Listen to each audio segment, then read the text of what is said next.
উমর আমি একটা সূরা বলবো শুনেন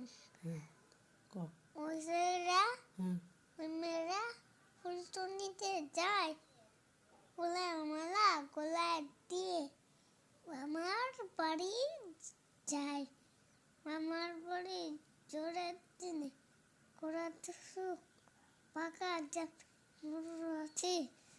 গিল করে মুখ ঠিক আছে।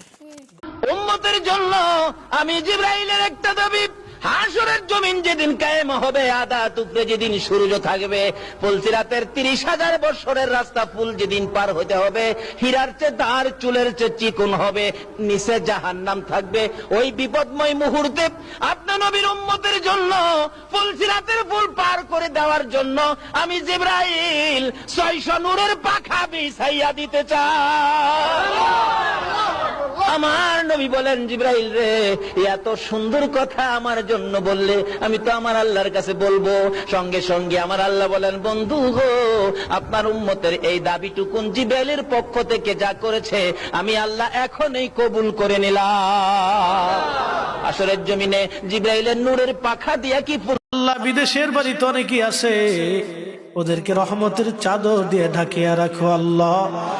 আল্লাহ প্রবাসী ওরা অনেক কষ্ট করে, আল্লাহ আল্লাহ মেহেরবানি করে ওদের উপর রহমত তুমি নাজিল করিয়া দাও।